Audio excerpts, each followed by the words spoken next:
Bom, aqui em 2 Coríntios, capítulo 12, versículo 10, o apóstolo Paulo fala uma coisa interessante que nós não podemos entender errado.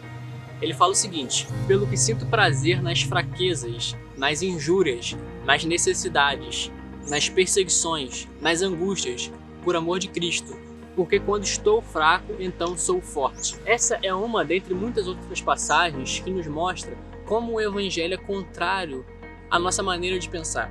Porque o evangelho nos diz que nós temos que dar para receber, nós temos que morrer para poder viver, nós temos que perder a nossa vida para poder ganhar.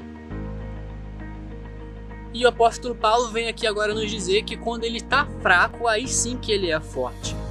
Bom, nós temos que entender o que o apóstolo Paulo quer dizer com estou fraco. Quando o apóstolo Paulo fala que está fraco, ele não está dizendo de maneira nenhuma que ele está passando por uma fraqueza moral ou espiritual. Isto é, onde ele se encontra passando por tentação, onde ele se encontra em pecado e distante de Deus. Não é isso que o apóstolo Paulo quer dizer. Antes eu pensava que era assim, que o apóstolo Paulo está dizendo que ele está fraco espiritualmente, mas não é. O apóstolo Paulo, no capítulo anterior a esse, ele dá uma série de situações que ele passou por amor de Cristo. Ele fala que ele sofreu apedrejamento, naufrágio, prisão, açoites e muitas outras coisas por pregar o evangelho. E é exatamente essas tribulações que o apóstolo Paulo chama de fraqueza.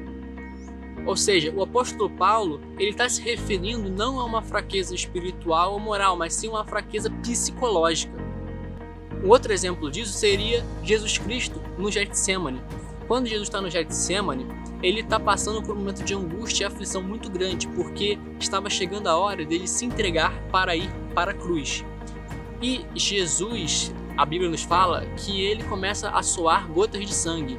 E se nós formos olhar na ciência, a gente vai ver que a ciência diz que isso é um fenômeno que se chama hematidrose, isto é, onde uma pessoa que está com um grau de estresse e aflição muito elevado, as veias capilares dessa pessoa estouram e o sangue dela começa a sair junto com o suor. E foi exatamente isso que Jesus passou. Jesus não estava de modo nenhum fraco na carne, no sentido de que ele estava querendo pecar e estava longe de Deus.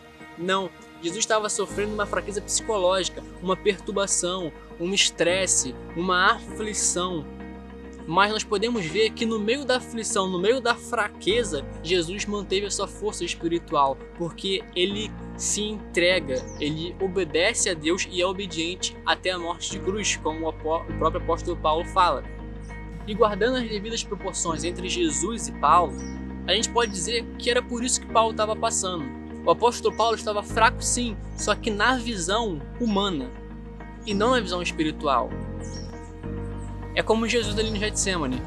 Qualquer homem que olhasse para Jesus iria dizer que ele estava fraco, mas em espírito Jesus estava forte. É a mesma coisa de quando você está ajoelhado diante de Deus, orando. Porque quando você está ajoelhado, ajoelhar significa fraqueza, significa rendição. Então se o mundo te ver ajoelhado, ele vai olhar para você e vai dizer que você está fraco. Mas se você estiver ajoelhado diante de Deus, Deus vai olhar para dizer e vai ver que você está sendo fortalecido nele. Por isso, quando eu estou fraco para o mundo, eu sou forte em Deus. Essa é a lógica dessa passagem. Em outras palavras, a gente poderia dizer, Paulo fala o seguinte: quando padeço fraqueza, quando padeço tribulação, quando padeço necessidade, é aí que eu sou capaz.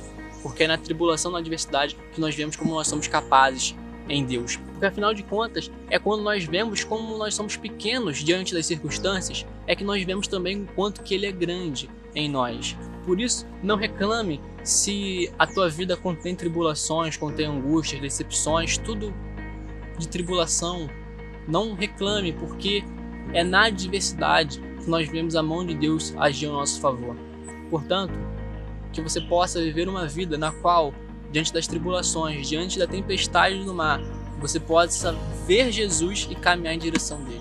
Bom, se você gostou do vídeo, eu peço que você compartilhe, curta e se inscreva no canal aí.